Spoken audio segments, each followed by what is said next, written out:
Buenas noches, bienvenidos cordialmente al Congreso de la República. Como cada martes a esta hora, siempre es gratísimo recibir a los conciudadanos a esta casa, que es vuestra casa, la casa de todos los peruanos, en donde están los señores congresistas democráticamente elegidos por el pueblo y en representación de las diferentes regiones de nuestro país. Y esta es justamente la oportunidad en la que, a través de este programa del Congreso de la República, se tiene la ocasión de recibir a los ciudadanos como en esta oportunidad que ustedes están presentes aquí, en esta sala del Congreso de la República, para conversar y dialogar y muchas veces hasta intercambiar opiniones e ideas con respecto a un tema en específico. En esta oportunidad, ya ustedes están viendo, el tema central de esta conferencia es la nueva ley del Congreso, cadena perpetua.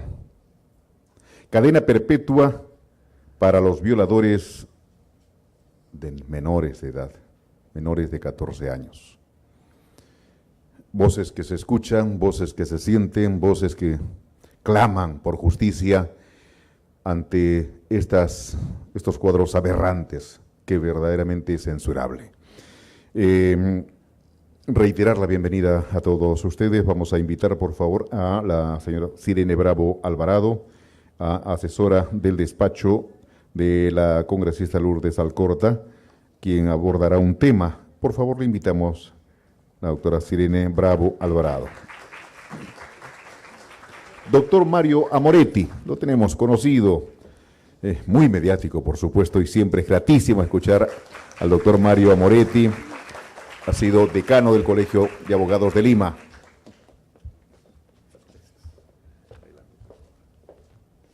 Doctor Mario Moretti también estará abordando otro tema que es de mucha importancia, que es el procedimiento para la aplicación de la ley penal del delito de violación.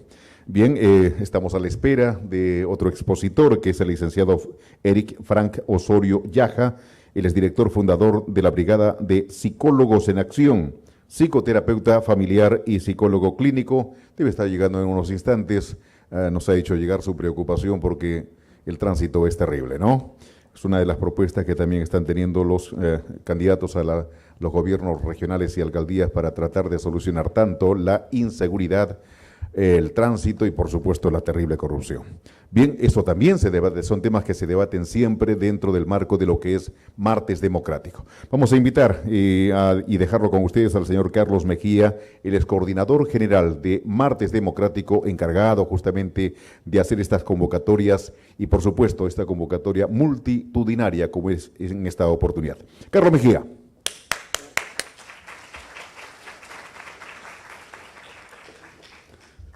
Muy buenas noches, tengan todos ustedes. Primeramente, un saludo cordial y un agradecimiento al doctor Mario Amoretti, porque siempre cuando nos comunicamos con él, muy amablemente accede a participar de estos eventos, que es muy importante, un evento de interés nacional y de coyuntura. Un agradecimiento también a la doctora Sirene Bravo Alvarado, en representación del despacho de la congresista Lourdes Alcorta, que por motivo de fuerza mayor, no está presente. Quiero agradecerles a todos ustedes su presencia a una jornada más del programa Martes Democrático. Quiero saludar, porque en estos momentos estamos conectados con varias universidades del Perú profundo que están conectados con nosotros mediante videoconferencia, porque tenemos un sistema Vidstream en donde ellos a tiempo real nos están visualizando en estos momentos muy interesados en este tema. Quiero saludar al profesor Aguado de la Universidad de Juliaca, quien hoy día apertura, después de unas vacaciones, muy interesado en este tema. Saludar a la Universidad Privada de Ica, a la Universidad Autónoma de Ica, a la Universidad Nacional de Moquegua, a la Universidad Nacional de Juliaca de Puno, a la Universidad Nacional del Altiplano de Puno, a la Universidad San Cristóbal de Huamanga de Ayacucho, a la Universidad Jorge Basá de Groman de Tacna, a la Universidad Nacional José María Arguedas de Andahuaylas, Municipalidad Provincial de Sechura en la región Piura, Gobierno Regional de Arequipa, Universidad Santiago Andonés de Mayolo, región Ancash. A todos ellos un cordial saludo. Bueno, continuando con el programa, tenemos las palabras de la doctora Sirene Bravo Alvarado, asesora del despacho de la congresista Lourdes Alcorta. El tema es alcances y contenido de la ley 3083-8. Doctora, por favor.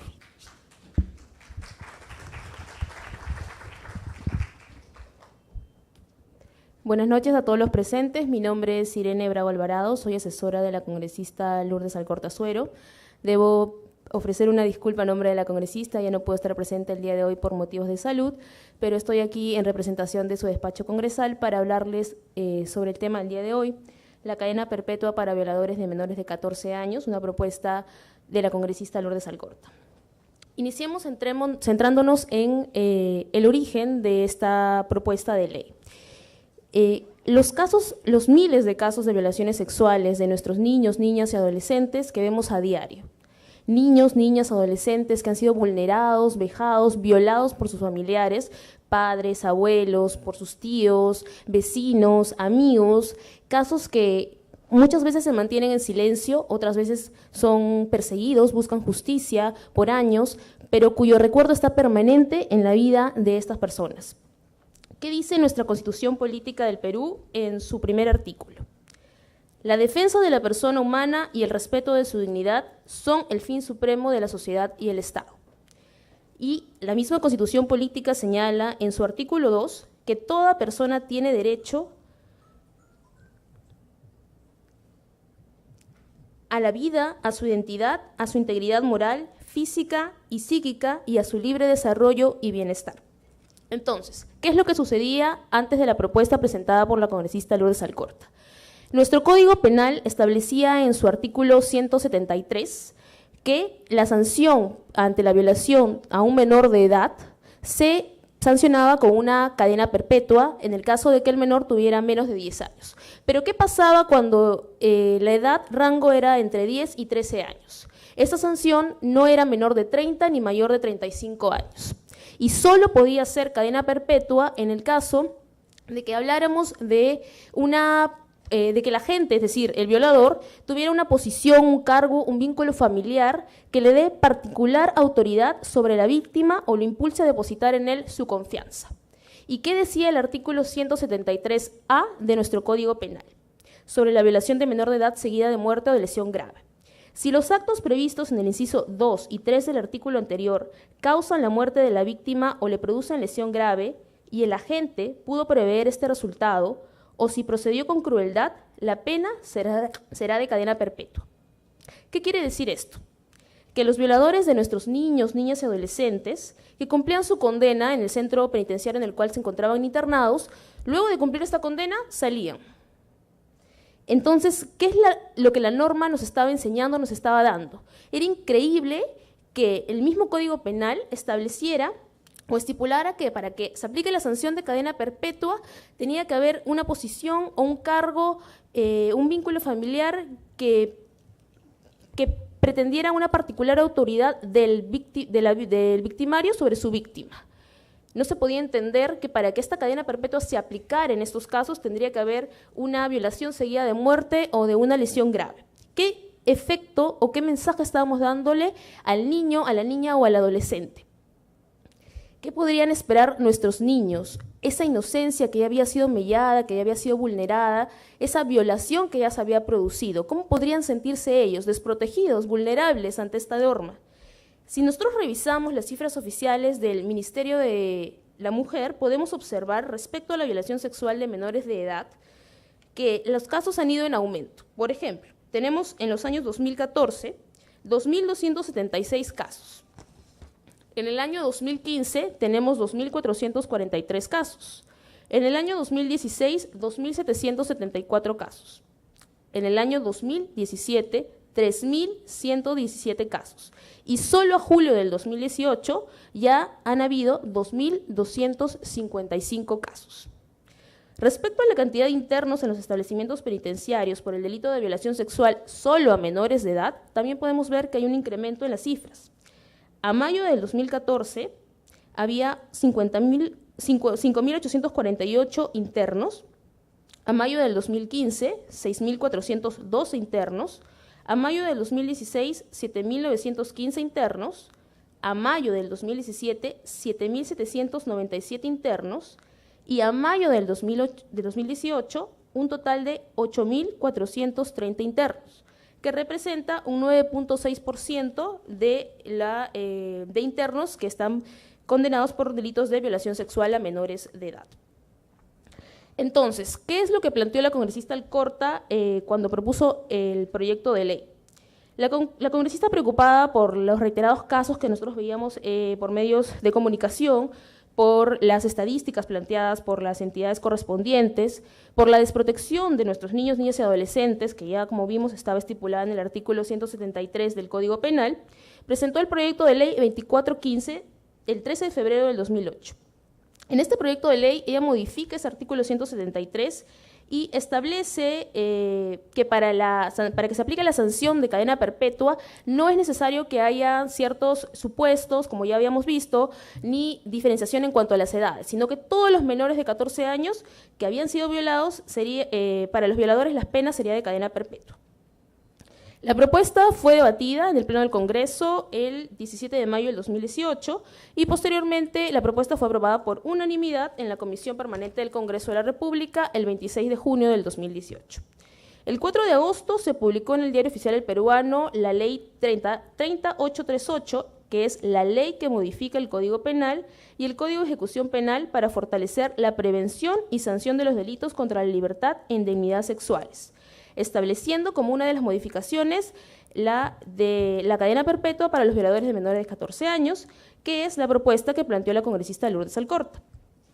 Esta propuesta es un avance en el largo camino que tenemos y que nos queda por luchar por la protección de la defensa de los derechos de nuestros niños, niñas y adolescentes.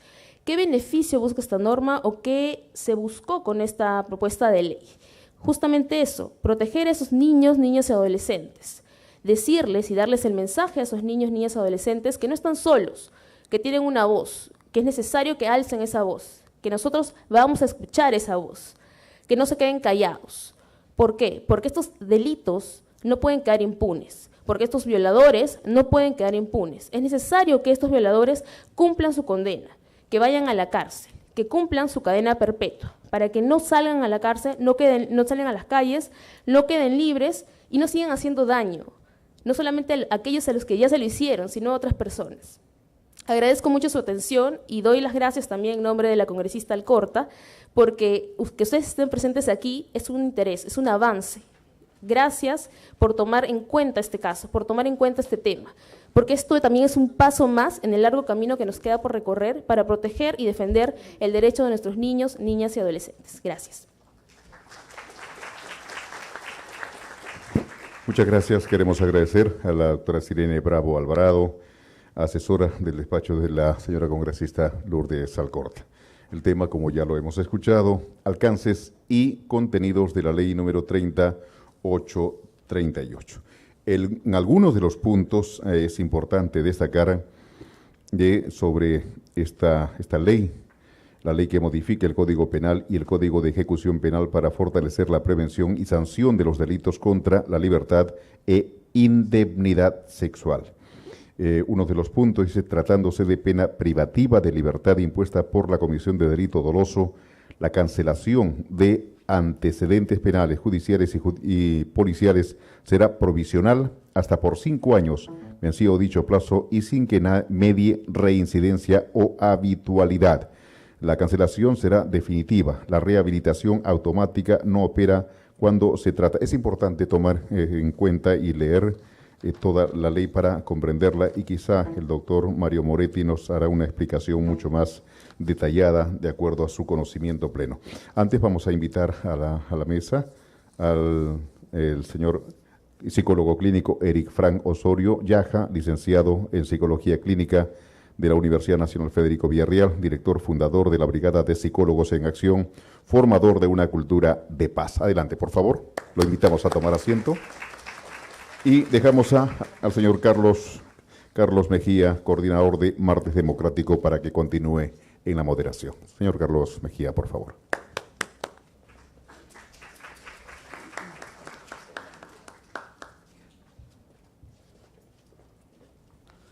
Vamos a continuar con el programa y quiero agradecer a nuestro amigo Fernando Llamosa, un gran amigo, un histórico maestro de ceremonia acá en el Congreso de la República. Muchas gracias, amigo Llamosita. Bueno, continuamos con el programa. Tenemos a nuestro gran amigo, lo digo, porque en varias oportunidades hemos estado con él, él nos ha acompañado, un gran catedrático, un académico de una trayectoria larga, el decano, ex decano del Colegio de Abogados de Lima, doctor Mario Amoretti Pachas, abogado penalista, el tema procedimiento de la aplicación de la ley penal del delito de violación. Por favor, doctor Amoretti, un fuerte aplauso, por favor.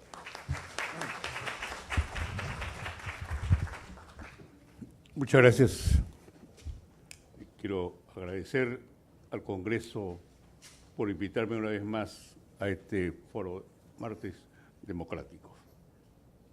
No es la primera vez que asisto a una charla, a un diálogo con los asistentes, y lo dije en más de una oportunidad, y lo vuelvo a repetir. Me invitan, pero yo a la verdad que muchas veces formulo críticas constructivas, porque soy un abogado, soy docente universitario y sobre todo he tenido la oportunidad también de ejercer la magistratura y la fiscalía en mi calidad de suplente. Indudablemente que nos encontramos nosotros con una nueva ley que modifica el artículo 173 del Código Penal. Desde 1991 a la fecha se han producido 11 modificaciones a este artículo, tanto en lo que respecta a la sanción sobre todo. Porque en principio, cuando se promulgó el Código Penal en abril de 1991, se señalaba una pena para aquellos que abusaban sexualmente de menores de 7 años, una pena mínima de 15 y una máxima de 35 años.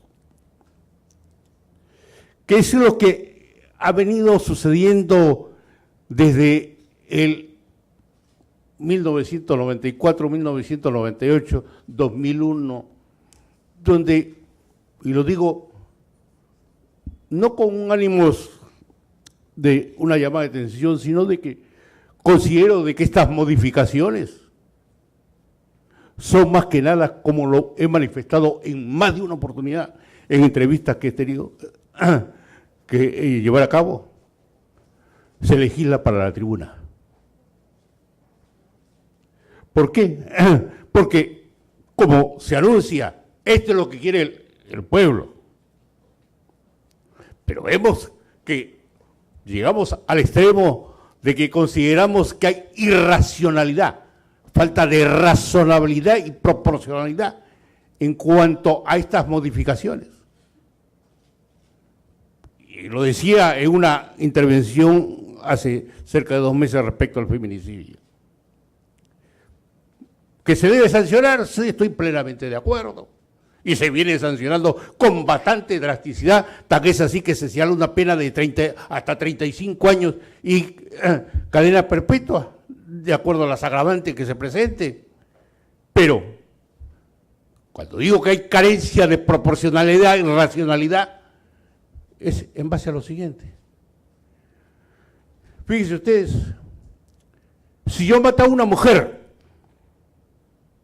por ser mi amante o por el simple hecho de que se trata de una mujer, porque el feminicidio es que causa la muerte a una mujer por su condición de tal. Máximo 35 años de pena privativa de libertad. Yo mato a mi hermano, mato a un niño, la pena es de 6 a 20 años. Hay proporcionalidad. ¿Es razonable que se legisle de esta manera? No pongamos nosotros en la balanza, pero fijemos y seamos objetivos. Desde el punto de vista moral, desde el punto de vista de consanguinidad, o desde el punto de vista de afinidad, o desde el punto de vista de protección, ¿quién tiene mayor protección? ¿No es el niño? ¿No es el hermano? ¿O una mujer? Yo no estoy denigrando ni estoy yendo en contra de la mujer, porque las sanciones que se aplican, y siempre he manifestado que vayamos a aplicar sanciones graves, pero seamos racionales. Aquí en esta ley se dice prevención y sanción. ¿En qué artículo de esta ley encontramos nosotros una medida de prevención? ¿Acaso no sabemos nosotros, y esto lo decimos porque estadísticamente el 95% de violadores han sido violados en su niñez? El Estado, la sociedad, la familia y nosotros en general nos hemos preocupado por el niño que ha sido víctima de una violación. Los políticos aparecen en la primera semana, cuando hay televisión, cuando hay medios de comunicación para la foto. Ministros que van a darle pésame o estar pendientes de las personas que han sido víctimas de una violación o los familiares cuando se ha producido el fallecimiento. Lo hemos visto nosotros en muchas oportunidades. Pero después, ¿qué? Se viene discutiendo la pena de muerte hace más de 60 años que fue derogada la pena de muerte por Velasco Alvarado.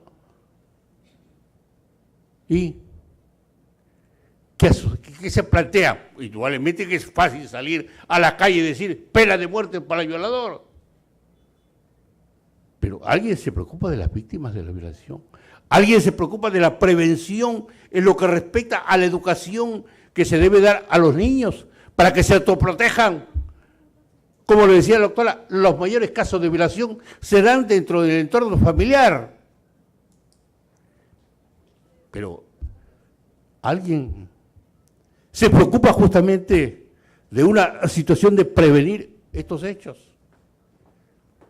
Y le voy a referir algo que le ha sucedido. Mi esposa tiene un colegio de primaria básica. Hace cuestión de 15 días. La psicóloga evalúa a los niños y la niña dice que ha sido tocada por el hermano de la mamá. Se le llama a la mamá porque justamente yo tengo que aconsejarle a mi señora qué es lo que sucede para las personas que, tomando conocimiento de un delito de violación o un atentado contra el pudor o tocamiento, como se conocemos, está en la obligación de denunciar. La llama a la madre y la madre un poquito más se le pega a la psicóloga porque estaba mintiendo. Cuando mi señora le pidió que denunciara, no lo quiso hacer. He tenido que denunciar a la fiscalía. Y ha ido nuevamente a amenazar a la psicóloga, que ella está haciendo está dando una información completamente falsa. Entonces encontramos nosotros, dentro del mismo seno familiar, que hay una autoprotección para el abusador sexual. Y allí donde tenemos nosotros que, la recomendación a los señores congresistas, por favor, a los del Poder Ejecutivo, a todos nosotros, que eduquemos a los niños para que se autoprotejan, que sepan que no pueden ser tocados por ninguna persona, ni el padre, ni el padrastro, ni el hermano, ni el tío, ni el abuelo, que es desgraciadamente allí donde, en este entorno familiar, donde se producen estos hechos tan lamentables. Y les decía yo anteriormente que se han producido 11 modificaciones. El día de hoy se ha producido una nueva modificación aprobada por el Congreso, que en el caso de los autores del delito de violación sexual y en el caso de feminicidio no gozarán de derecho premier de la confesión sincera. El mayor delincuente, un terrorista, un narcotraficante, sí puede acogerse a la confesión sincera. No pueden acogerse a la conclusión ni a la terminación anticipada. ¿Qué significa esto de que un delincuente confiesa, declara y acepta la comisión del hecho delictivo y como tal se le da un premio, se le rebaja la pena para evitar un proceso que aquí en nuestro país sabemos cuándo ingresamos a un proceso penal, pero no sabemos cuándo salimos de ese proceso penal? Y si hay la contribución y la colaboración de un delincuente en la que acepta la comisión del hecho delictivo, acepta los cargos, acepta las pruebas, pues se le da un premio, se le rebaja la pena. Pero no más beneficios penitenciarios. Por favor, tenemos en estos momentos cerca de 95.000 presos en toda la República y más del 60% sin sentencia condenatoria. ¿Qué esperamos? Que esto ya se está tornando inmanejable, porque las cárceles tienen 3 o 4 veces más de la capacidad para la cual fueron construidas. Que exploten. Ahí recién vamos a ver qué hacemos. Porque aquí, qué fácil es ir al resultado, pero no ir a la causa. Acá, como lo voy a repetir, no se previene absolutamente nada. Ni en salud, ni en educación, ni en cuestiones de hechos delictivos, etcétera. Se produce un aluvión, se produce un terremoto, pero ¿acaso hemos tomado las medidas preventivas por parte del Estado? No. Vamos al resultado, pero no a la causa. Y aquí, como le repito, tenemos, dice el título, prevención y sanción, pero no hay ni una sola medida preventiva en esta ley. Se dice la imprescriptibilidad. Por favor, no nos engañen. Y digo que no nos engañen, y con la disculpa del caso, por una razón bien sencilla, porque el máximo de la pena es 35 años. Y si se inicia un proceso penal, prescribe a los 52 años y medio. El Estado es incapaz de poder detener y poder investigar y juzgar a una persona que ha cometido un hecho delictivo en 52 años y medio. El Estado es el gran responsable, no el delincuente, porque el delincuente tiene el derecho a la libertad. Sin embargo, imprescriptibilidad, muerte civil en casos de corrupción. Por favor, qué fácil es ganar titulares en los medios de comunicación, pero vayamos a la realidad, vayamos a lo que sucede y a lo que vemos día a día. Porque indudablemente que aquí tenemos nosotros, y fíjense ustedes hasta dónde hemos llegado, que hay un artículo del Código Penal que para los que tienen entre 18 y 21 años de edad, cosas de lo que llamamos nosotros una responsabilidad restringida. Y dice este artículo que el juez disminuirá prudencialmente la pena en los casos de las personas antes mencionadas o los mayores de 65 años. Se ha dado una ley, en el año 2009, donde se prohíbe, así, textualmente, se prohíbe que los que cometan delitos de violación sexual, delitos de terrorismo, etcétera, no gozan de esta facultad de que el juez le pueda rebajar prudencialmente la pena. ¿Y qué ha hecho el Tribunal Constitucional? ¿Qué ha hecho la Corte Suprema? Señor, esto es inconstitucional, porque aquí se dan normas. ¿Saben cuántas modificaciones tiene el Código Penal? Que tiene 452 artículos, se han modificado más de 700 veces. El Código Penal fue elaborado por los técnicos, por los especialistas, es decir, no solamente abogados penalistas, sino antropólogos, sociólogos, médicos, etcétera. Y los políticos lo vienen a modificar el Código Penal única y exclusivamente para ganar titulares.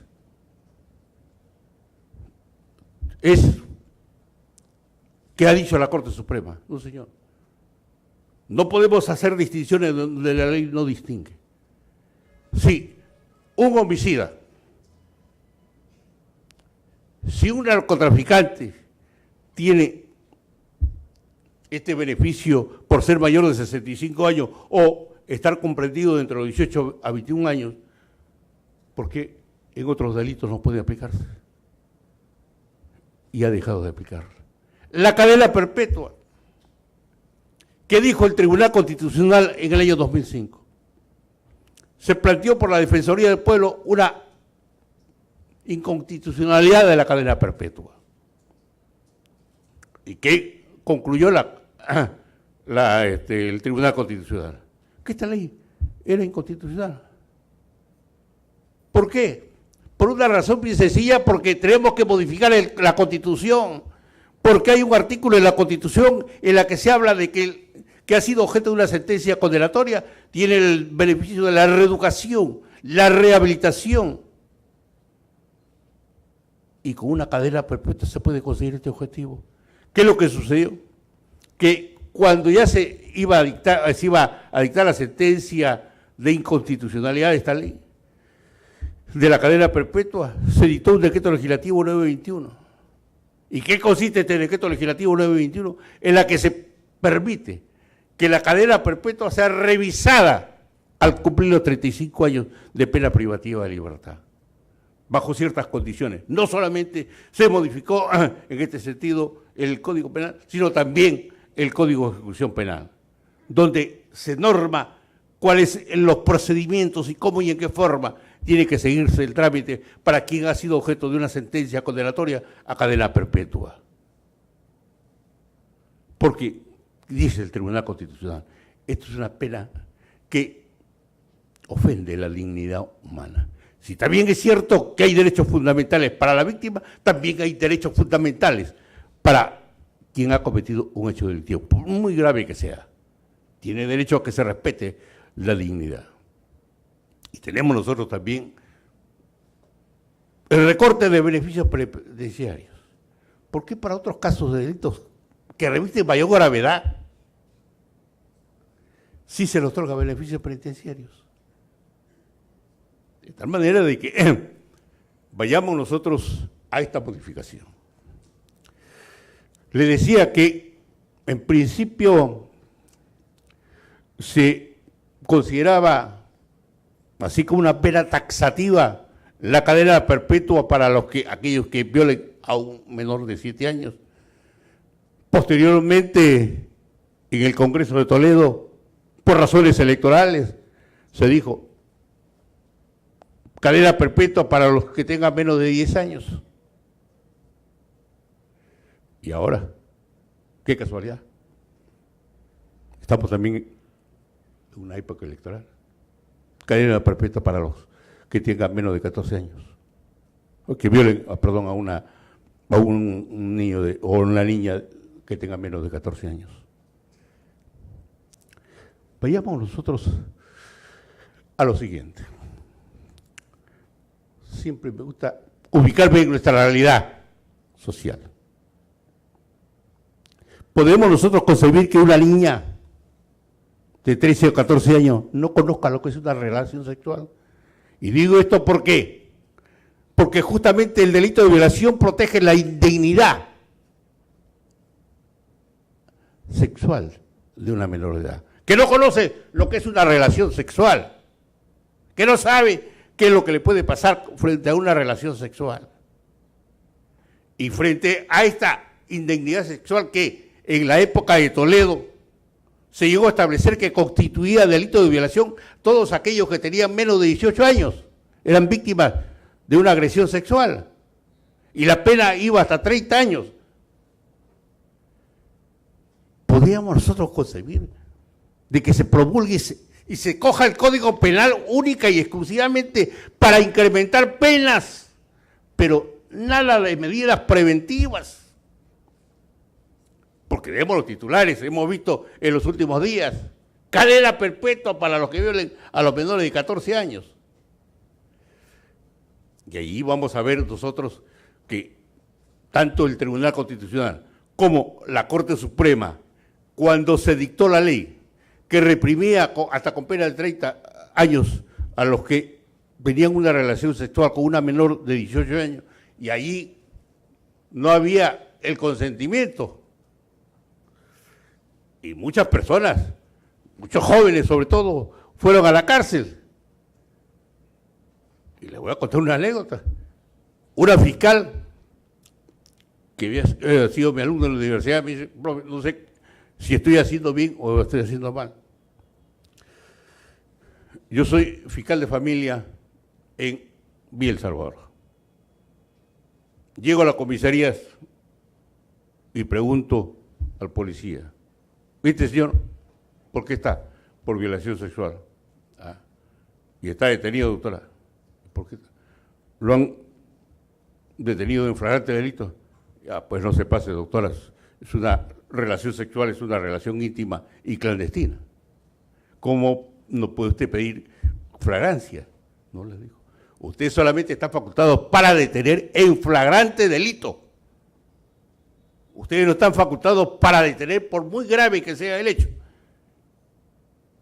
Solamente si detienen a la persona en el momento en que están cometiendo el delito. O dentro de las 24 horas. Ahora se ha ampliado a 48 horas. Eso pretexto de darle mayores armas a la policía. Cada día vivimos una inseguridad increíble. Se va en libertad, le decía ella. Me dijo: yo afuera lo espero, en la puerta. Y le digo: desaparece, porque si te vuelven a coger, ya con una detención ordenada por el juez, te vas hasta 30 años a la cárcel. Pero si yo tenía una relación con mi enamorada, ha sido de mutuo acuerdo, o en muchos casos están viviendo ya, haciendo vida convivencial, tenemos hijos.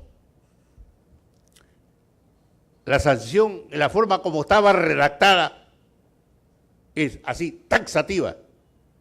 Menor de 18 años, violación. ¿Por qué? Porque esa mujer que tuvo una relación sexual teniendo menos de 18 años, no sabía lo que era tener una relación sexual.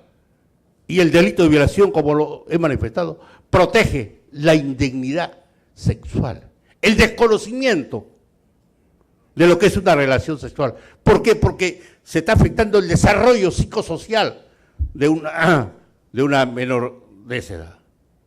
Pero podemos concebirlo nosotros. Y las cárceles se llenaron justamente por una situación como la que le estoy describiendo. La Corte Suprema ha venido aplicando desde hace 4 años o 3 años atrás, tomando en consideración de que la indignidad sexual es materia de protección, es decir, que la mujer o el hombre menor de edad que tenga, en casi la mayoría de los países, menos de 12 años, tiene la protección de la indignidad sexual. Aquí en el país se aumentó a 14 años. Y ahora se ha aplicado en varias sentencias dictadas por la Corte Suprema, y no, por supuesto, por la Corte Suprema de Nostroza, sino por otros integrantes. Allí se viene aplicando hace varios años, Nostroza reciente menos de 2 años como Supremo. Y en lo que se considera el error de tipo. ¿Cómo se aplica este error de tipo? Porque por el físico, porque la menor le dijo al enamorado que tenía más de 14 años, que tenía 15 años, y por X circunstancias, entonces da lugar a que una menor que tenga 13 años y 6 meses, ha fijado así la Corte Suprema, se aplica el error de tipo y no incurre en el delito de violación. Vayamos nosotros a ver, ¿qué va a hacer la Corte Suprema cuando ya tienen varias ejecutorias, varias sentencias? Tiene cerca de 6 sentencias en las que justamente precisa y señala la aplicación de este error de tipo. Vuelvo a repetir, aquí yo no vengo a defender al violador. Cuando he sido invitado hace años a un debate sobre la pena de muerte en los casos de delito de violación, muchos políticos me tildaron que era defensor de violadores. No, yo defiendo la ley, defiendo la Constitución, defiendo el principio jurídico, porque aquí, en esas 700 modificaciones que se han producido en el Código Penal hasta la fecha, carecen de lo más importante, de técnica jurídica, porque se contradicen entre una y otra. Echa la ley, echa la trampa. Y para concluir que soy partidario de que se le aplique la mayor sanción a los violadores. En un debate que hubo sobre la pena de muerte a que le estoy haciendo referencia, uno de los asistentes se para y me dice, doctor, ¿y qué haría usted? Usted es defensor de que no se aplique la pena de muerte. Pero le pregunto lo siguiente, ¿qué haría usted si llega a su casa y encuentra que un sujeto está violando a su hija? Yo lo mato. Usted dice que es contrario a la pena de muerte, sí, pero estoy actuando en legítima defensa. Porque la legítima defensa no solamente se aplica para defender mi propiedad o defender mi integridad física, sino también la propiedad y sobre todo la libertad sexual o la integridad física de un tercero. De tal manera de que vayamos nosotros a situarnos en la realidad. Modifiquemos la ley, modifiquemos el Código Penal, pero hagámoslos sin que se afecte la seguridad jurídica en el país. Gracias.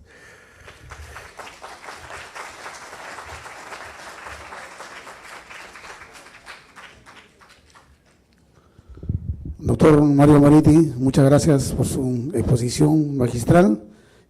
Continuando con el programa, pero también les anuncio de que va a haber una ronda de preguntas referente al tema. En esta oportunidad vamos a presentar al licenciado Eric Fran Osorio Yaja, él es director fundador de la Brigada de Psicólogos en Acción. El tema, estrategias psicológicas para la prevención en caso de violación. Licenciado Eric. A ver.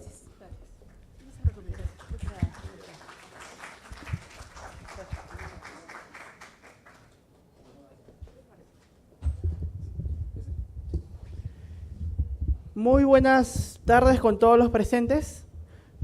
Es un gran placer compartir nuevamente la mesa con los destacados expositores, el doctor Moretti, la doctora Bravo, y vamos a hablar ahora de la perspectiva psicológica. Si bien es cierto, estamos planteando de que ante esta ley hay una consecuencia legal evidente, pero también en las exposiciones se ha planteado que no es solamente una intervención a manera de sanción, sino también tenemos que realizar la prevención de este delito. Pero, ¿de qué manera prevenir? Ya se estaba mencionando con la exposición anterior que un tema de flagrancia es hasta 48 horas, pero vamos a prevenir 2 días antes de que ocurra una violación sexual. Para lograr la prevención, tenemos que hacerlo desde los estadios tempranos, desde la primera formación. La violencia sexual y el abuso sexual son consecuencia de los aprendizajes que se tienen a lo largo de nuestra historia, a lo largo de nuestro desarrollo psicosocial. Pero ¿dónde aprendemos? Las personas aprendemos en cada momento, en todos los lugares posibles, en el sistema familiar, en el sistema social, en el sistema laboral, en diversos contextos, y siempre estamos aprendiendo. Pero, ¿cómo poder prevenir que ocurra una agresión sexual, un delito sexual? Siguiente lámina, por favor. Tenemos que darnos cuenta de que la violencia sexual ya se está convirtiendo en un problema también de salud pública, porque esto está generando diversas consecuencias socioemocionales en las personas. No es solamente un delito que ocurre y hay que sancionarlo y ya. Hay que ver todo el marco de componentes emocionales que están alrededor, porque aquí todos los implicados tienen consecuencias, tanto los agresores como las víctimas y los familiares que están inmersos. Cuando ocurre una agresión sexual, tenemos que analizar qué le tuvo que pasar a esta persona para que transgreda las normas de su sociedad y transgreda los límites de las relaciones interpersonales que debería tener. Porque si bien es cierto, todos tenemos un grado de libertad, pero como se dice, la libertad de uno termina donde empieza la de la otra persona. Entonces, tenemos que darnos cuenta de que hay tipificaciones que analizar. La violación es el acto evidente que ocurre una penetración hacia la víctima. En cambio, en el abuso sexual no solo se contempla el acto de la penetración, sino también el hecho de la seducción del menor, el hecho de la tentativa. Ahora, cuando hablamos de esto, es muy importante lo que puntualizó el expositor anterior, en el sentido de la pareja, de los enamorados o de los convivientes, inclusive de los esposos. Cuando una de las dos partes no está de acuerdo en realizar un acto sexual, desde ya hay que poner un límite y hay que poner un basta. Pero no solamente hay que ponérselo a la pareja, tenemos que ponérnoslas nosotros mismos también. Tenemos que saber decir basta y decir que no, cuando consideramos necesario. Porque si no, estaríamos incurriendo en este tipo de agresiones. Ahora, otro factor importante es el componente emocional según la edad, ya que las personas estamos en constante evolución, pero no es lo mismo la forma de reaccionar de un adulto a reaccionar de un adolescente y a reaccionar de un niño. Y aquí surgen algunas preguntas.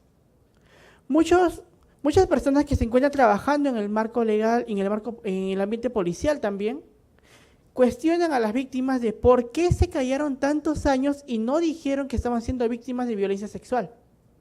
¿Por qué? ¿A qué se debe? Inclusive, algunos equivocadamente señalan a las víctimas como responsables de este delito sexual. Y si bien es cierto, existe un cierto grado de responsabilidad en el sentido de que tenemos que manifestar lo que está ocurriendo y si lo necesitamos pedir ayuda, también existe la responsabilidad del sistema familiar que nos rodea. Todas las personas interactuamos día a día, nos relacionamos con los demás y de acuerdo a ello percibimos un apoyo social tanto de nuestra familia como de nuestros amigos y de nuestros pares. Entonces, si una persona que posiblemente esté siendo víctima de tocamientos indebidos o víctima de agresión sexual, violencia sexual, y no lo está manifestando, ¿qué ocurre?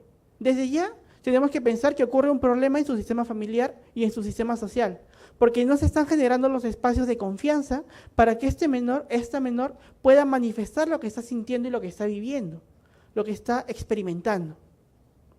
Y ante esto, siguiente lámina por favor, tenemos que darnos cuenta de qué situaciones pueden ser estos factores para una violencia sexual. Algunas teorías sobre la criminalidad mencionan que hay factores victimógenos. ¿Qué quiere decir esto? Que hay factores que predisponen a alguien a ser una potencial víctima en un futuro de violencia o delito sexual, los cuales son cuando no existen límites, por ejemplo, entre el sistema parental y sistema filial. ¿Qué quiere decir esto? Cuando los padres no mantienen límites con los hijos e inclusive mantienen un exceso de confianza que los saludan dándoles besos en la boca y en algunos casos existe una suerte de inicio temprano de la sexualidad en los menores de edad, porque esas condiciones están orientando a ello. Otras condiciones, por ejemplo, es cuando existen todavía los tabús en la familia. Cuando no se puede hablar de sexualidad, no se puede hablar de cuáles son los cambios hormonales y fisiológicos de las personas, y cuando alguien menciona la palabra sexo, es cuestionado, sancionado y castigado por los padres. Entonces, este menor no adquiere los recursos necesarios para poder decirle a su padre o madre, ¿sabes qué? Me están incentivando que inicie mi actividad sexual. Porque no solamente es la pareja, también es el núcleo social. En las escuelas, actualmente se viene una especie de competencia en algunas comunidades. ¿Cómo así? Se tiende a dar mayor relevancia a aquel adolescente, aquella adolescente que tiene más parejas amorosas en el sentido de enamoramiento, y también aquel adolescente o aquella adolescente que tiene un inicio sexual temprano. Pero esto no es en todos los contextos. ¿Y de qué depende que se produzca esta condición? De cuál es la orientación y responsabilidad que están manteniendo los padres, que están manteniendo los docentes, que están manteniendo las personas encargadas de la formación de estos jóvenes. Hay que darnos cuenta de que para considerar un factor de riesgo de delito sexual o de abuso sexual es también cuando existe material pornográfico en la casa. Hay muchos adultos que observan pornografía y lo guardan en el hogar. Y ellos creen que sus familiares no se van a dar cuenta. Pero de repente un adolescente de 14 años o un niño de 7 años lo encuentra por accidente y se puede iniciar una fascinación por esta área. Entonces, damas y caballeros, es no solamente el hecho de informar, sino también de educar y de limitar algunas situaciones que puedan poner en riesgo a estos jóvenes. También el hecho de los gestos o miradas obscenas. Si nos damos cuenta que cada vez que vamos a comer de repente, hay un tipo de insinuación de parte de un pariente hacia nuestros familiares menores de edad. Una mirada, un guiño, un abrazo excesivo, de repente tocando algunas partes íntimas de la persona, llamemos su zona genital, sus zonas erógenas. Entonces, esto también predispone como un factor de riesgo y tenemos que darnos cuenta para poner un basta a esto. Otro hecho es cuando los adultos o la persona que comete esta agresión obliga al menor a observar este tipo de materiales.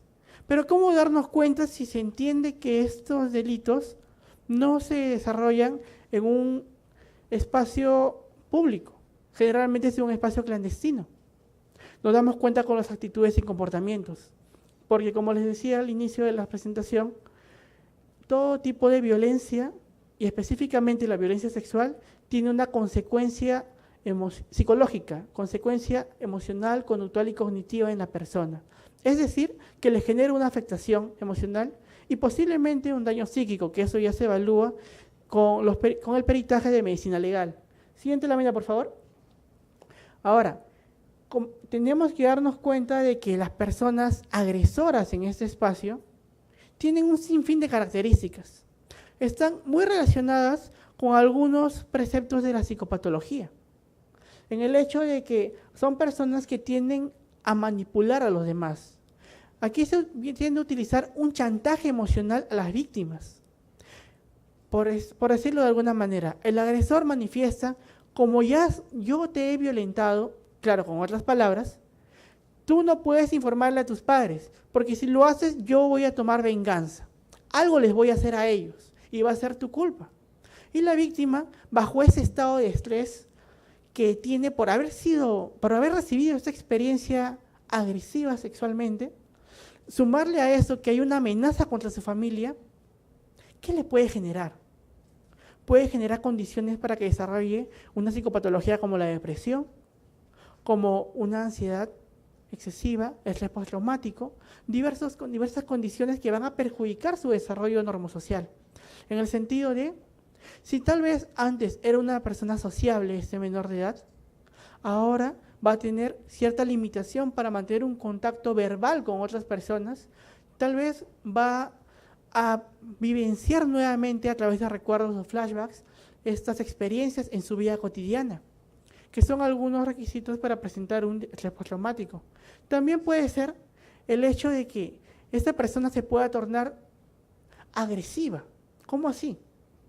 Una persona que está con un fuerte estrés, con indicadores de depresión, puede tornarse hacia la autopreservación, hacia alejarse de los demás, inclusive autolesionarse, o caso contrario, tornarse violenta y violentar a otras personas. Si es que no se logran establecer ciertos patrones, ciertos límites y una orientación o terapia psicoterapéutica, este joven, este niño víctima de violación, posiblemente, y es como una posibilidad, que pueda manifestarse como un futuro agresor si es que nadie toma cartas en el asunto. Y aquí viene el marco de esta ley. La ley plantea una sanción para los agresores, pero también es importante la prevención, porque no es solamente sancionar al agresor y se acabó el asunto. Tenemos que trabajar también con estas víctimas. Tenemos que volver a prepararlas para reinsertarlas socialmente a las víctimas también. Pero ¿por qué reinsertarlas si estas personas gozan de libertad? Pueden tener una libertad física, pero emocionalmente pueden verse apresados de esta experiencia traumática. Entonces, es responsabilidad de todos los profesionales y de todas las personas que estén interesadas en ayudar a estas víctimas, el brindarles un espacio de comunicación, un espacio de escucha, pero también respetar su periodo de aceptación de la realidad, aceptación de que ha ocurrido ese problema y a partir de ello, ¿qué más se puede hacer? Por esto, muchas personas equivocadamente exigen a la víctima a que cuente sus experiencias. Si bien es cierto, tiene un efecto catártico, es decir, que le ayuda a desahogarse a esa víctima, pero no podemos presionarla. Tiene que ser poco a poco con un proceso de acuerdo a cada persona. Ahora, estos agresores que estábamos mencionando tienden a asociarse con espacios donde hay menores. Quiere decir, se tienden a vincular por redes sociales con otras personas y se comparten esos materiales pornográficos, inclusive de pederastas, por ejemplo, que se ha llegado a encontrar de que la mayoría de violadores tenían esos materiales en sus computadoras. ¿Qué quiere decir? De que existe una historia de abuso, pero también en el sentido de cómo este ser se va orientando hacia un espacio donde los límites no importan. Entonces, siguiente lámina, por favor. Tenemos que indicar que la autoestima es un elemento fundamental para la materia de prevención. Pero también tenemos que trabajar con las personas que son violentas, que son agresoras. ¿Por qué? Porque estos agresores, si bien es cierto, van a estar dentro del espacio privativo de libertad, dentro de las prisiones, se van a vincular con otras personas, van a socializar con los demás que tal vez tengan otro tipo de delitos. Y como decimos que las personas aprendemos continuamente, tal vez puedan intercambiar estrategias de agresiones sexuales. Por eso tenemos también que trabajar con ellos dentro de las cárceles. Y tengo entendido que se están desarrollando diversos programas a nivel del INPE. Pero para la materia de prevención tenemos que fomentar que los niños y niñas, los adolescentes, tengan un empoderamiento hacia manifestar sus expresiones. Puedan decir lo que están pensando y lo que están sintiendo. Que no adopten una actitud pasiva. Por el contrario, una actitud asertiva. Pero ¿cómo lograr esto? A través de la comunicación efectiva y eficaz, dejándoles que estas personas, que estos niños y niñas puedan expresar lo que están sintiendo, facilitados por un profesional, por ejemplo, un docente en el área educativa, un psicólogo, inclusive también por los mismos padres. Pero ¿qué ocurre cuando el agresor del delito sexual es un miembro de la familia? Aquí viene otro problema. En algunos casos se tiende a ocultar el hecho de violencia, tan igual como lo mencionó el expositor anterior. Cuando se oculta este hecho, ¿qué puede pasar con esta víctima? ¿Va a estar inmersa ante esta problemática? ¿Quién le va a poder dar un espacio para que sea escuchada y apoyada? Inclusive, si se está desarrollando una psicoterapia con esta víctima de agresión y supongamos de que el agresor sexual sigue viviendo en la misma casa, este menor de edad está en riesgo todavía de que pueda reincidir la violencia. Entonces, hay instituciones que pueden tomar cartas en el asunto. Por ejemplo, el Ministerio de la Mujer, a través de sus diversas instituciones. Por ejemplo, el Centro de Emergencia Mujer, que interviene con víctimas de violencia sexual también. O los hogares de refugio, a los cuales esos menores de edad pueden acceder por un tiempo. Inclusive el INAVIX también puede tomar cartas de responsabilidad para brindar una protección a estos menores. Ahora, muchos de estos jóvenes tienen dificultades para tomar decisiones. Y es entendible, porque ante un espacio de estrés tan fuerte, un espacio de agresión tan intenso, no es sencillo decir, he sido víctima de violación, he sido víctima de agresión sexual. Y precisamente no es sencillo por la presión social de los demás, por lo que se tiende a decir. En los medios de comunicación se dice dos posturas. Una de ellas, las víctimas de la violación son responsables porque ellas han tomado actitudes para seducir al agresor. Otra postura dice que no, que las víctimas efectivamente son víctimas y merecen un apoyo.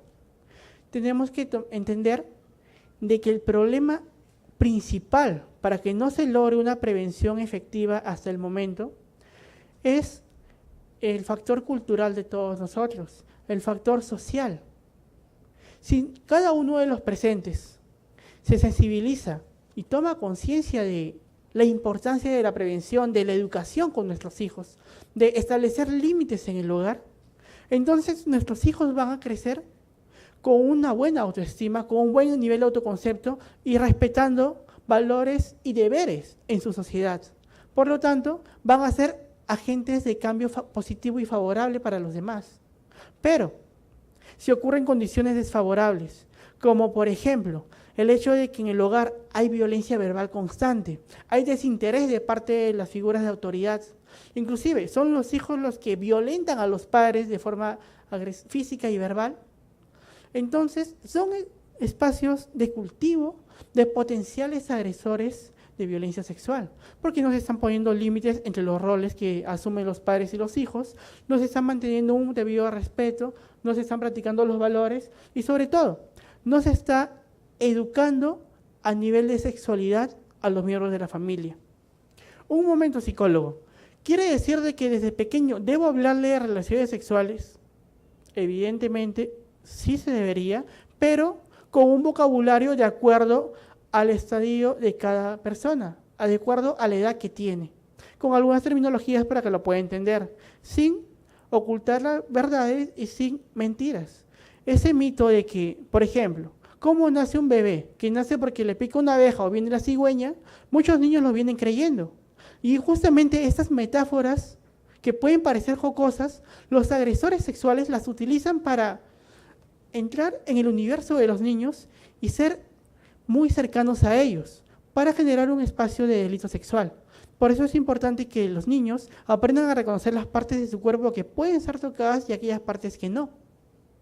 Que aprendan cuando una muestra de afecto es realmente aceptable y qué tipo de expresiones afectivas no deberían serlo, como el hecho de los tocamientos indebidos o el hecho de los besos en la boca, por ejemplo.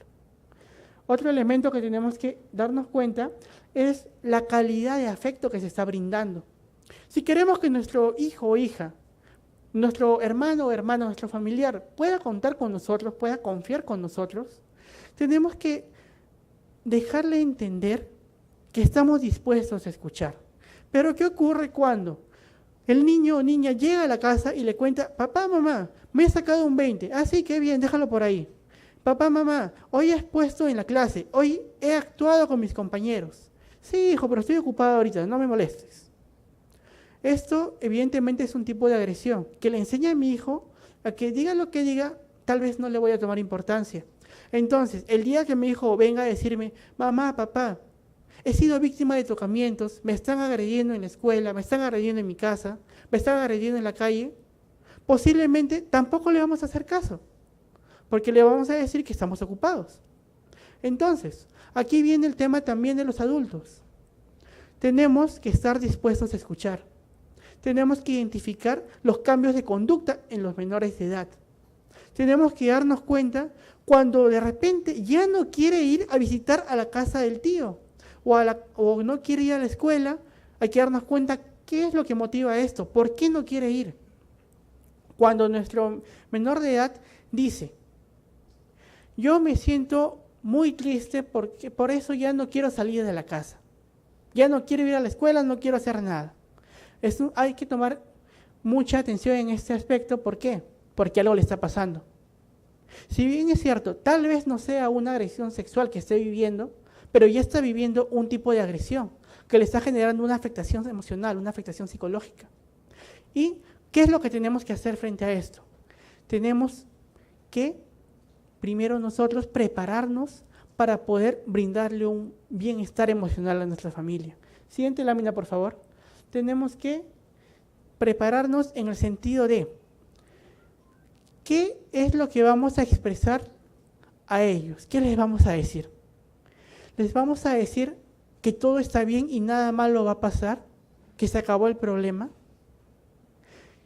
no podemos decirle que todo está bien porque evidentemente no lo está, porque el menor de edad está sintiendo una tristeza muy fuerte, tal vez sentimientos que le hagan sentir responsable o culpable, pero sí tenemos que decirle, hijo, hija o pariente, yo estoy aquí para ayudarte, estoy aquí para entenderte, permíteme ser de ayuda para ti. De esta manera, el menor de edad va a entender de que realmente se interesa por él, va a darse cuenta que realmente este adulto quiere brindarle un espacio de comunicación, pero con el proceso que la persona necesite, ni muy rápido ni muy lento, sino de acuerdo a cada persona. Ahora, si nuestro niño, por ejemplo, tiene pesadillas constantes, tiene lo que se conoce como enuresis, es decir, que se orina en la cama, entonces es un elemento que hay que analizar por qué está pasando. Si el niño o niña se torna con un cierto desinterés a las cosas, si se aísla de los demás, si, como les decía, no quiere ir a hacer sus actividades cotidianas, comienza a autolesionarse. Muchos adolescentes actualmente están practicando el cutting. El cutting es el hecho de cortarse para liberar metafóricamente las emociones, pero lo que están haciendo es perjudicarse ellos mismos. Es un grave síntoma de la depresión. Otro elemento también es la forma en la que el menor se expresa. Si antes nos manifestaba lo que estaba sintiendo y tal vez lo sigue haciendo pero con un tono distinto, hay que darnos cuenta de que la comunicación paraverbal, es decir, la entonación y la forma en que se dicen las cosas, también influye para darnos cuenta del problema que está ocurriendo. Siguiente lámina, por favor. Otro elemento que también tenemos que considerar es las personas que están alrededor de la familia. Porque de repente es un hogar con padres responsables, pero tal vez tienen que trabajar más de 8 horas y tal vez no paran mucho tiempo con los hijos. Estos padres están esforzándose para brindar una vida digna a su familia, pero los dejan expuestos a diversas problemáticas. Y posiblemente un vecino que tenga tendencias de agresión sexual puede acercarse a estos menores y pueda brindarles un acercamiento inicial que termine en una violación o en un abuso, o inclusive seducirlos a ellos. Hay muchos jóvenes que también están manteniendo relaciones amorosas con adultos, inclusive con docentes, con maestros y con familiares directos. ¿Qué significa? Que el amor tiene que ser explicado y tiene que ser adecuadamente presentado a los menores. También significa de que hay una necesidad que en la educación se incluyan elementos que puedan proteger a estos menores de edad. Pero protegerlos ¿en qué sentido? La educación es un factor importante. La principal manera para prevenir es informar. Otra manera de prevención es brindar esos espacios de escucha que se mencionó y también el hecho de estar dispuestos a escuchar a los demás, a escuchar en el sentido de que estamos preparados para brindar un espacio de bienestar emocional. Ahora, estos niños tienen que conocer cuáles son también los riesgos de practicar una actividad sexual. ¿Por qué? Porque si solamente educamos en materia de sexualidad, esos menores podrían estar bajo riesgo o posibilidad de que ellos inicien una vida sexual con sus propias parejas. Y esto también tenemos que tener en cuenta en el proceso de prevención y los proyectos o programas que se desarrollen. Porque la preparación tiene que ser en todos los aspectos y en todos los sentidos. Entonces, cuando se hable sobre un tema, tenemos que hablar de los pros y los contras, de los aspectos positivos y negativos de él. Y si vamos a hablar de una condenación, de una cadena perpetua a los agresores sexuales, también tenemos que identificar de qué es lo que vamos a hacer con estos menores para prevenir, qué realmente se puede hacer. Porque está bien, muchas personas pueden presentar temáticas, pueden manifestar en sus espacios. De repente el director se presenta ante sus profesores y les dice, ahora tenemos que prepararnos para prevenir la violencia sexual. Ya está muy bien y todos están de acuerdo. ¿Y qué hacemos? Tenemos que hacer escuelas de padres, tenemos que hacer muchas cosas. Pero cuando se desarrollan estas actividades, no se presentan de una manera adecuada. Se presentan con temas muy ligeros porque algunas personas, algunos docentes, señalan que no quieren tocar temas sensibles a los padres de familia para que no los cuestionen a ellos. Damas y caballeros, si queremos realmente prevenir esos temas, tenemos que tocar esos puntos sensibles. Tenemos que tocarlos con responsabilidad y con un adecuado conocimiento de la temática. Ahora, tenemos que presentarles que es importante el hecho de poder decir lo que estamos sintiendo. Siguiente lámina, por favor. Es necesario la comunicación con nuestros familiares, por lo menos 15 minutos con cada uno de ellos. Porque si no generamos estos espacios de comunicación, ¿con quién van a hablar estos jóvenes que están siendo tal vez víctimas de tocamientos o de seducción por parte de una persona agresora? Con sus propios compañeros. Pero tal vez en lugar de apoyarle, le van a cuestionar. ¿Y eso qué va a generar? Que esta víctima se aísle de los demás, se cierre, se ponga hermética y no quiera nuevamente manifestar por una mala experiencia que ha aprendido ante esto que acabo de comentar. Es necesario desarrollar que si bien es cierto, los familiares puedan brindar afectos a sus hijos, puedan abrazarlos de una manera saludable, pero también hay que enseñar cómo abrazar. Y precisamente eso es un punto importante. Es importante la cantidad del tiempo que se abraza, pero es necesario educar a los hijos de que cuando se abraza, tiene que ser solamente en algunas partes del cuerpo. Por eso es que en los ejercicios que se realizan, por ejemplo, en los talleres psicoeducativos, se tiende a pedir que se abracen tocándose el omóplato. El omóplato es la parte de la espalda. ¿Por qué? Porque algunas personas tienden a efectuar otro tipo de tocamientos, sobre todo en el marco de los adolescentes o los jóvenes. Ahora, es necesario que los padres puedan también comunicarse con otras personas que los puedan escuchar a ellos. ¿Por qué? Porque cuando una persona escucha que su familiar está siendo víctima de abuso sexual, ¿cómo creen que va a reaccionar? En ese momento consideran que va a recordar todas las temáticas presentadas en la conferencia, posiblemente ni siquiera recuerde que hay leyes en la sociedad y puede actuar, como mencionaron en exposiciones anteriores, en legítima defensa y agredir a este agresor sexual. Entonces, es necesario primero nosotros, ante el conocimiento del hecho, si es que no es un momento de flagrancia, oxigenarnos y dejar que este menor pueda expresar todo lo que está sintiendo tal como lo esté sintiendo, sin presionarlo para que pueda desahogarse, pueda liberarse de esta presión que tiene, que pueda manifestar todos los puntos que está sintiendo. Y luego de ello, brindarle unas palabras de aliento y de seguridad, tocarle el hombro, lo cual significa que le estamos dando fortaleza, tocar a esta menor de edad y decirle, yo te quiero ayudar, yo estoy aquí para ti. De esta manera, el menor va a sentir con el cuerpo de que está sintiendo una protección. En estos casos no sería adecuado abrazarlos en un primer momento porque podrían tener ciertas revivencias de las experiencias pasadas, pero sí el hecho de darles una fortaleza para que puedan sentirse entendidos y sentirse escuchados. Otro punto también es el hecho de los niveles de autoestima y autoconcepto. ¿Qué es esto? Autoestima es cómo me quiero y autoconcepto es cómo me reconozco, quién soy yo. Si este menor se reconoce como una persona que tiene derechos y tiene responsabilidades, si es una persona que tiene derecho a ser escuchado, entonces va a saber que puede dirigirse ante los demás y pedir ayuda.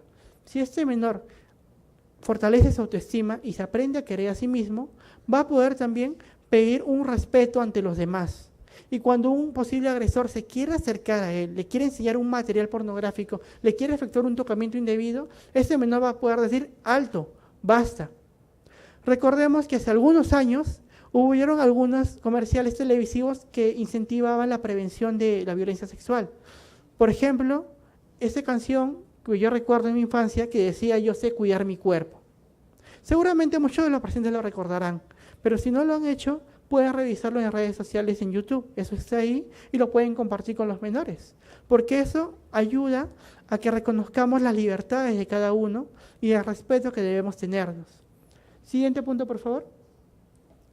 Ahora, si bien es cierto, hemos presentado esto, ¿creen que se está realizando adecuadamente en nuestra sociedad? ¿El Estado está tomando cartas en el asunto para prevenir realmente la violencia sexual y en general todo tipo de violencia? ¿Se están desarrollando y ejecutando las leyes propuestas?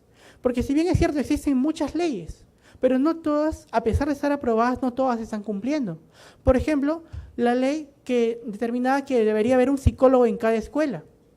Esa ley, por ejemplo, no se está cumpliendo en todas las escuelas a nivel estatal, por diversos factores.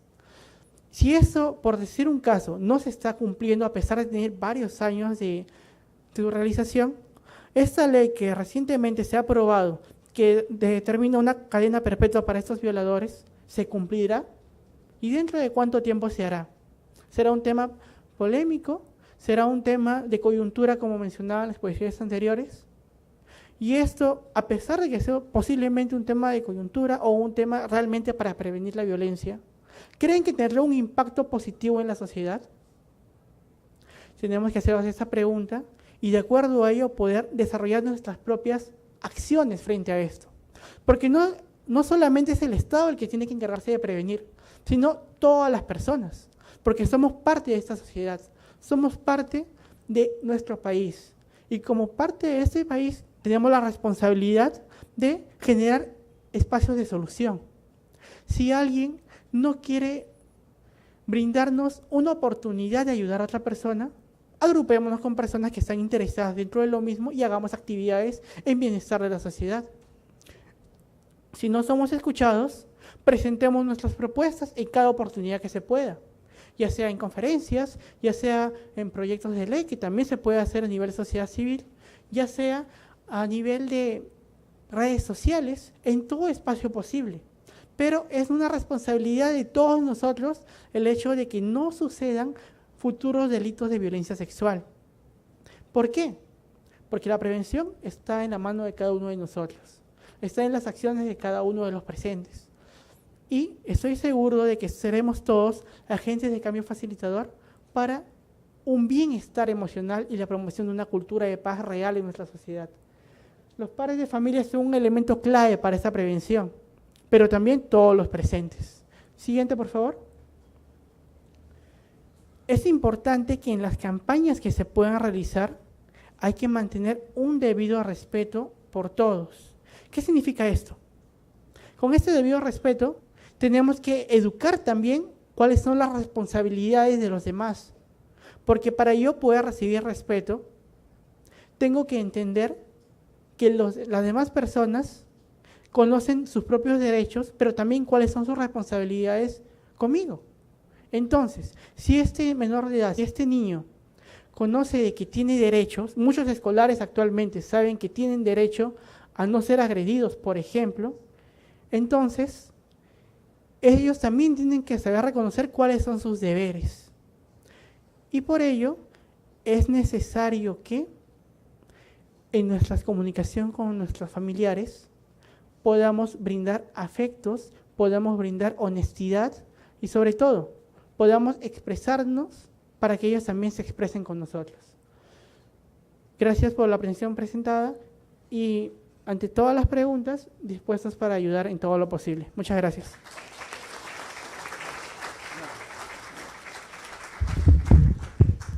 Muchas gracias, Eric. Y pasamos a la ronda de preguntas. Por favor, a ver si nos ordenamos. Las personas que desean hacer alguna pregunta, por favor. Señora Lore.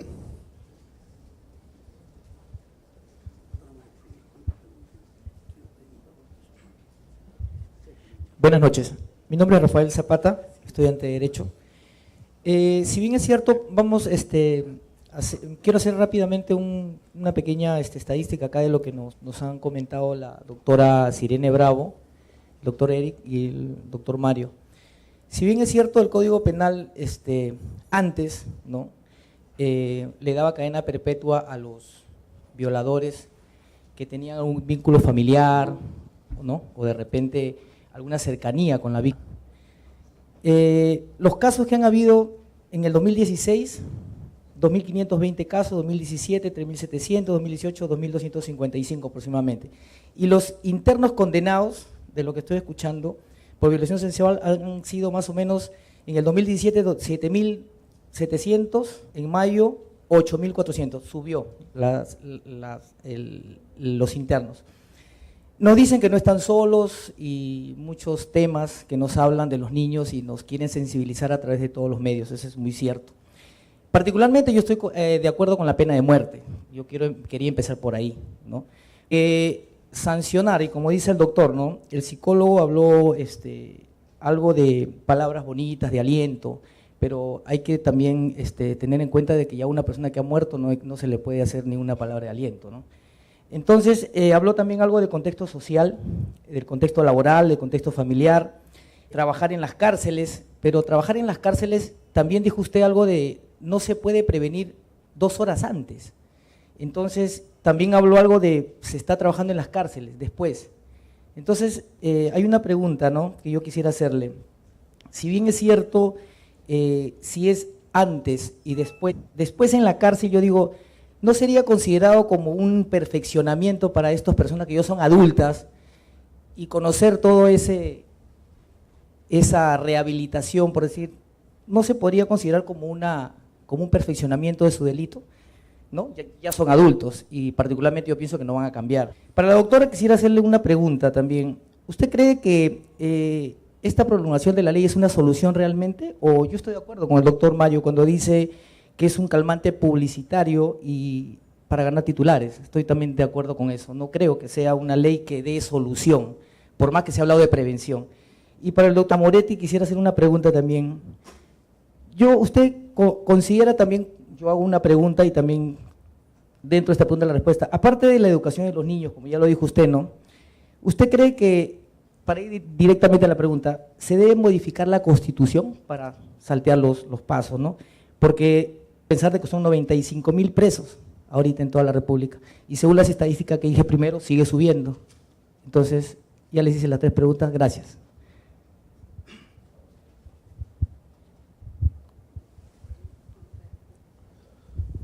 Bueno, empezamos por la doctora. Sí, doctora. Sí, dice usted. Bueno, buenas noches. Gracias por la pregunta. Referente a si es la solución, bueno, como lo mencioné en la exposición, esto constituye un paso más en un largo camino que hay que recorrer para la protección y la defensa de los derechos de estos niños, niñas y adolescentes. No puede constituirse en una solución integral porque es todo un conjunto de factores, pero es una iniciativa y por algo hay que empezar. Gracias, Aligo.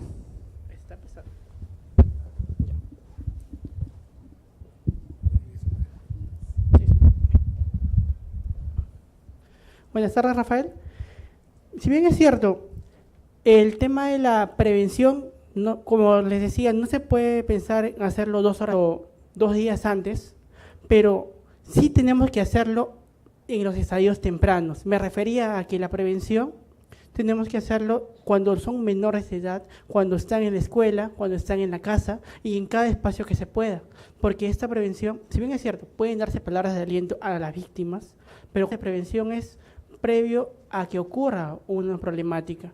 Entonces, aquí la intención es de fortalecer a estos jóvenes menores de edad para que tengan recursos emocionales y se puedan empoderar y puedan poner un límite y un basta a las agresiones, para que no puedan suscitarse incidencias de violencia sexual. Y en cuanto al tema de la intervención con los reclusos, si bien es cierto, tengo entendido que hay programas en el INPE que rehabilitan a estas personas agresoras sexualmente. Ahí hay un riesgo, como les mencionaba en la presentación, el riesgo de que al ellos socializar fuera de su rehabilitación con otros delincuentes, por decirlo de alguna manera, las otras personas puedan adquirir o puedan tener diversas perspectivas para futuras agresiones cuando se retiren de este centro. Por eso es importante que la intervención con ellos sea precisa y especializada. Y Sí, permítame. Y es necesario las personas que están desarrollando estos programas puedan efectivamente capacitarse continuamente para hacerlo de una manera eficaz.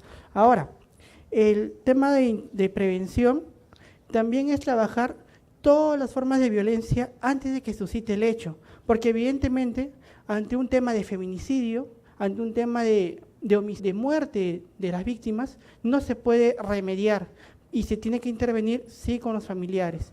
Por eso la prevención es necesario a nivel primario, prevención secundaria, prevención terciaria también, pero con todos los elementos de la sociedad, es decir, con todas las personas dentro de lo posible. Muchas gracias, doctor Moretti. Muchas gracias. En realidad, la Constitución modificarse en cuanto a la implementación de la pena de muerte, yo considero de que estamos frente a un imposible jurídico. Por una razón muy sencilla. Tenemos al Pacto de San José de Costa Rica. Y por ahí tenemos que denunciar y salirnos radicalmente y totalmente. Ya Fujimori hizo una consulta para un retiro parcial, para poderle imponer pena de muerte a los terroristas. Y le respondieron, ¿se van totalmente o no se van? O se quedan. Y vemos nosotros cómo, de una u otra forma, nuestras autoridades policiales, judiciales, fiscales, vulneran los derechos fundamentales. Y el Poder Judicial muchas veces, y en el Tribunal Constitucional, no encontramos justicia. Y tenemos que recurrir a la vía internacional. De tal manera de que estas modificaciones, el pueblo lo pide. Lo pidió en la época de Velasco, en la época de Odría. Solamente la pena de muerte se ha implementado en dictaduras. Y lo quiso implementar también Fujimori. ¿Qué es lo que sucedió con Velasco Alvarado? Condenaron a 4, así, a pena de muerte, la Corte Suprema. En la quinta pena de muerte, viene el de Arequipa y se da con la sorpresa de que la Corte Suprema había condenado a pena de muerte a un Solón Poma, que había sido guardaespaldas de Odría, por haber dado muerte a una persona que vendía periódicos en Barconcillo. La opinión pública, las encuestas decían, pobre sí que derogar la pena de muerte. Y aquí nuestros políticos se dejan llevar por el clamor popular. Y Velasco Alvarado, a las 11 de la noche, convocó al Consejo de Ministros y dictó un decreto de ley derogando la pena de muerte, y eso salvó a Solón Poma. De tal manera de que, además que la pena de muerte no intimida, la cadena perpetua no intimida. Tenemos nosotros que en las épocas que se ha implementado o ha estado vigente la pena de muerte, los crecieron. Y el error judicial. Hemos visto nosotros que el monstruo de Almendari y Pichuzo fueron condenados siendo inocentes. ¿Y quién remedia esa muerte? De allí que si jurídicamente nos oponemos nosotros, casi traje altísimo de abogados, también consideramos estas situaciones que se podrían presentar al implementar la pena de muerte. ¿Que el pueblo lo pide? Indudablemente que el pueblo lo pide. Pero vayamos nosotros a nuestra realidad jurídica, a nuestra realidad. Y algo que para complementar lo que acaba de manifestar el psicólogo. Y es lo siguiente, empecemos desde el hogar. Y yo siempre he manifestado y digo lo siguiente, que hay hijos huérfanos de padres vivos, porque los padres jamás se preocupan de ver si sus hijos ingieren alimentos, si sus hijos estudian, o con quién están sus hijos, porque salen a las 6 de la mañana y regresan a las 9 de la noche cuando los hijos están durmiendo. Y es allí un caldo de cultivo para lo que vemos nosotros. Y empecemos, como le repito, a prevenir, no a sancionar, no a incrementar penas, porque más allá de la cadena perpetua, cierto, anteriormente de que Antes se condenaban por el entorno familiar, no.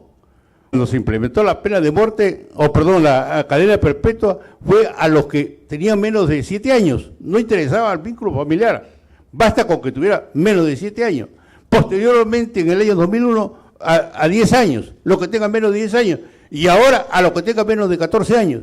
Y en el año 2006, con Toledo, pena hasta de 30, 35 años a los que tenían relaciones sexuales con una menor de 18 años.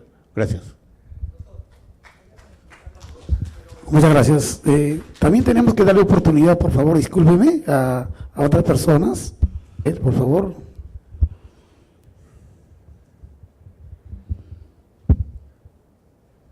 Buenas noches. Mi pregunta va más para el doctor Mario Moretti.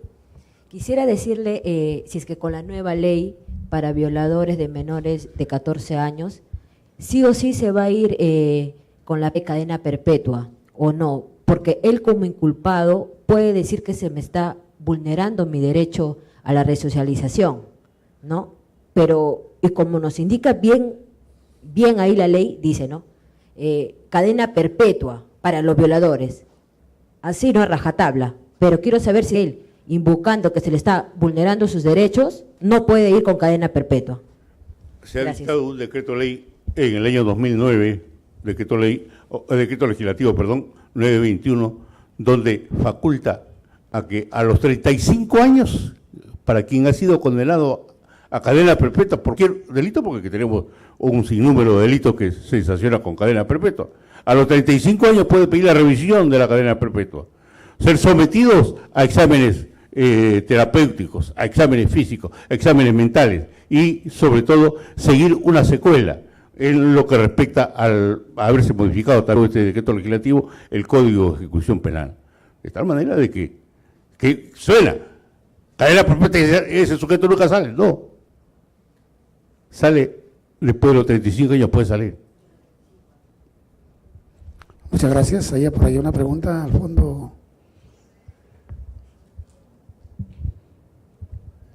Buenas noches. Felicitar a la mesa, muy interesante el tema y el tiempo siempre se verá corto porque este problema no es nacional, sino a nivel internacional. Para el doctor Frank, el doctor Moretti manifestó que hay 95.000 presos. Es de suponer que cada preso tendría que tener un psicólogo para que lo pueda atender, para que lo pueda evaluar, para ver si es resocializado o no. ¿Tenemos esa cantidad en los penales? Tengo entendido que en un penal, un agente penitenciario cuida 35 presos. Para el doctor Moretti, doctor, con tanta experiencia que tiene, quiero hacer una pregunta muy personal. ¿Cuántos sacerdotes por violación están purgando condena? La otra posición, el Tribunal Constitucional defiende la Constitución y es entendible que la cadena perpetua es anticonstitucional, nos guste o no nos guste. No podemos cambiar algo que el Tribunal Constitucional fue creado para defender la Constitución. Una condena tiene que, al término de esta, resocializar a la persona. Por eso Iván me pregunta, o sea, ¿hay que ser cura para violar a los niños y no estar presos? Muchas gracias. Desgraciadamente, al menos con la experiencia, yo no cojo a ningún sacerdote preso. Y en lo que respecta al problema psicológico y psiquiátrico, hace cuestión de medio año estuvo un debate a raíz de una exposición sobre pericios, y fue la jefa de medicina legal. ¿Sabe cuántos psiquiatras hay para todo el país? 7. Para todo el país, para todos los establecimientos penitenciarios en todo el país. Y esto, alguien que, y se lo digo con experiencia porque se requiere un peritaje psicológico, psiquiátrico, no solamente para un violador, para un homicida, etcétera. En abril o en marzo empezó un proceso y el fiscal ofreció y pidió una pericia psiquiátrica y psicológica. Se fue a medicina legal para que le hagan la pericia. El turno más próximo que tenemos es para noviembre. 9 meses para que se haga una pericia psiquiátrica. Y se tuvo que dictar una sentencia sin ese. Esto, le digo, ha sido la jefa de medicina legal que nos ha manifestado. 7 médicos psiquiatras para todos los establecimientos penales del país. Se denuncia, se pide, pero el Estado prefiere gastar plata en corruptos y no en dar una solución a los problemas que nos aquejan. Gracias. Buenas tardes. Sí, es importante las preguntas que ha desarrollado por el hecho de cómo se va a intervenir con estas personas en Calisor. Si bien es cierto, como menciona el doctor Moretti, no hay una cantidad posiblemente suficiente para atender, evidentemente suficiente para atender a estas personas, pero aquí viene otro aspecto. El tema también de parte de la prevención es la propuesta que se puede realizar. Y en el marco de la intervención con este tipo de población, es necesario que desarrollen programas que puedan a ellos, digamos, trabajar determinadas falencias o carencias emocionales que tengan. Pero, si bien es cierto, una sola persona para trabajar con una cantidad grande de población, es un paralelo con lo que ocurre en las escuelas que mencioné durante la exposición. Entonces, ¿qué puede hacer? La Brigada de Psicólogos en Acción propone de que se tome en cuenta a los jóvenes de últimos años, de 5º año de universidad y de internado, previa preparación y capacitación constante por los psicólogos que trabajen en este establecimiento para que sean elementos de apoyo y puedan desarrollar acciones con esta población. Si bien es cierto, un elemento terapéutico solo puede ser desarrollado por psicoterapeutas, pero el desarrollo de actividades que promueven determinadas variables, como por ejemplo el hecho de reconocer determinados valores, el hecho de reconocer, y digo reconocer, para que ellos lo puedan identificar, se puede desarrollar a nivel colectivo.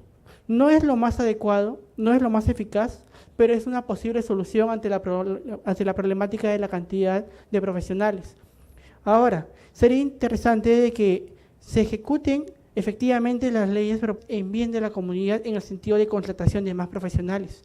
También hay otra necesidad importante, que es que la cantidad total de profesionales a nivel nacional tampoco abastece los requerimientos de nuestro país.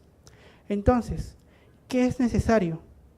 Formar, educar e incentivar de que también se interesen en esta profesión como es la psicología y la salud mental, para que formemos futuros colegas que puedan apoyarnos en la intervención con estas poblaciones. Ahora, las personas que están en reclusión, si bien es cierto, tienen determinados derechos a pesar de privados de libertad, también hay que recordar de que ellos están vivenciando una consecuencia de sus propias acciones, del delito que han cometido.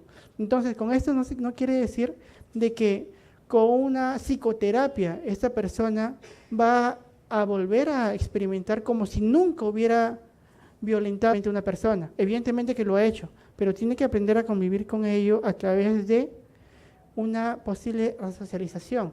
Ahora, si se está planteando de que para las personas violadoras de menores de 14 años va a ser una cadena perpetua, esta resocialización debe estar orientado a cómo esta persona se va con sus pares dentro de la comunidad penitenciaria, porque como les mencionaba, un riesgo de una población tan asignada como es en las prisiones, que como se mencionaba hay 95.000, por decirlo de algún modo, tenemos también que ver cómo son sus relaciones interpersonales, para que las personas que vayan aprendiendo esas conductas no aprendan conductas desadaptativas, sino por el contrario, conductas adecuadas en bien de la comunidad y de la sociedad.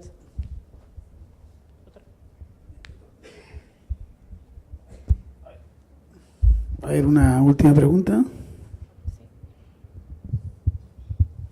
Buenas noches señores expositores y público en general. Quien les habla es una estudiante de Derecho, Kelly Flores. Mi pregunta es, ustedes ya han hablado sobre la responsabilidad de prevención. Pero no han hablado la seguridad de protección a la víctima.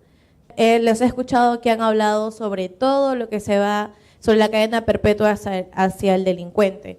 Pero les pregunto a ustedes, ¿cómo se protege a la víctima si antes de dar una sentencia o de ejecutar la sentencia a este delincuente, cómo lo protegen si esta víctima, todo un proceso? Primero, ponen la denuncia, la víctima de violación. Luego, dentro de esa denuncia, esta víctima comienza a relatar todos los hechos sucedidos. Segundo, llaman a las partes, en el centro policial, llaman a las partes a que vuelvan a dar lo que ha sucedido.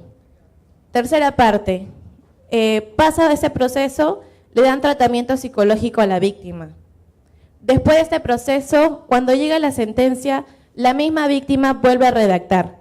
Quiero que me digan ustedes cómo se protege a la víctima si la víctima, ustedes han hablado sobre la tranquilidad psíquica, que es como derecho fundamental, es derecho fundamental y está en la Constitución.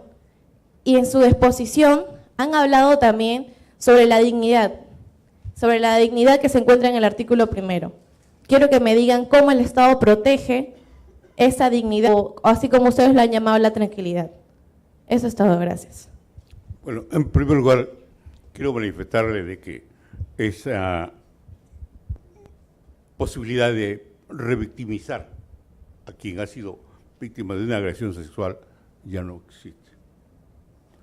Solamente presta una declaración la persona que ha sido víctima de una agresión sexual ante la Cámara GESEL y ya no ante ninguna autoridad policial o judicial o fiscal, solamente ante la Cámara GESEL y en presencia de un psicólogo. De tal manera de que ya ahora no existe lo que hace años sí se citaba para confrontaciones, se citaba para preventivas, se citaba para una manifestación policial, ahora ya no. Y en lo que respecta a las víctimas, lo vengo manifestando, que es uno de los grandes problemas que tenemos en nuestro país. Y el 95% de violadores han sido violados en su niñez. ¿Y qué ha hecho el Estado? ¿Qué ha hecho la sociedad? ¿Qué ha hecho la familia? ¿Qué hemos hecho nosotros? Absolutamente nada. Por ahí debemos empezar. Y sobre todo, cuando nos encontramos frente a situaciones bastante lamentables en el abandono de los niños. Por favor, hagamos algo. Empecemos nosotros. Y en más de una oportunidad, lo digo públicamente, desgraciadamente los padres se olvidan de los hijos. Es hora de trabajo muy encomiable, pero también hay que pensar en los hijos. Que se necesita compromisos sociales o compromisos laborales, pero pensemos en los hijos. Y después nos lamentemos que ha sido violación, que es drogadicto o que está adicto al juego. Porque simplemente porque los padres no se ocupan de los hijos. Gracias. Me van a disculpar que me tenga que retirar porque tengo un compromiso bastante urgente. Gracias.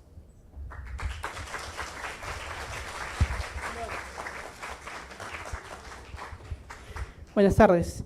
Respecto a la pregunta sobre el área psicológica, sí se está desarrollando algunos elementos de protección, sin embargo, no siempre se están desarrollando de una manera tan esperada. Como decía el doctor, existen leyes que determinan que no se puede revictimizar a la víctima, pero ¿qué pasa cuando la persona que está yendo a poner su denuncia no conoce que tiene derecho a esto, a no ser revictimizada? Hay mucho personal policial que desconoce que no se puede confrontar a las partes ante un delito en la comisaría, que no se puede confrontar en un tema de violencia familiar, por ejemplo, no se puede hacer una mediación ante actos de violencia, pero hay personal policial que lo hace. Ante ello, el Ministerio de la Mujer tiene el establecimiento de centro de emergencia mujer en comisarías. Estas instituciones se vela porque no se vaya a transgredir ese derecho de las víctimas. Ahora, no están en todas las comisarías estos SEM, pero sí se están desarrollando en su gran mayoría, en muchas de estas. Y la experiencia dice de que se está volviendo a este personal que recibe a esa víctima para que no cometan este tipo de agresión contra ellos. Porque si se vuelve a mediar a que una víctima se confronte con su agresor diversas veces, entonces también estamos violentando a esa víctima y no estamos previniendo ni protegiéndola de ninguna forma. Ahora, estos son largos porque tienen que haber diversas instancias, pero la única manifestación, como se mencionaba, es a través de cámara Gesell. A propósito de eso, en las terapias psicológicas que se brinda, no es que en cada sesión se le pide que vuelva a replicar la experiencia vivida. Las experiencias que se están manifestando en las sesiones, el terapeuta determina su proceso psicoterapéutico de intervención, orientado a empoderar a esta víctima, fortalecer sus habilidades sociales, fortalecer su autoestima, volver a reconstruir la autoestima, como dicen algunos autores, porque esta víctima ha sido vulnerada y posiblemente va a desarrollar otro tipo de trastornos, como el estrés postraumático, que es un problema muy grave porque despersonaliza a la persona que lo está padeciendo y lo orienta a perjudicarse a nivel social también. Entonces, si queremos proteger a las víctimas, dar espacios donde se sientan escuchadas, donde se sientan importantes, en el sentido de que se respeten sus derechos. Esa es la respuesta que puedo brindar ante la pregunta. Gracias. Bueno, muchas gracias. Agradecer a nombre de la Oficina de Participación Ciudadana del Congreso de la República a esta conferencia de Martes Democrático. Lo invitamos para el próximo Martes Democrático a temas muy importantes donde tocamos temas de coyuntura, temas de la agenda legislativa y temas de interés nacional. Muchas gracias. Un agradecimiento a los expositores.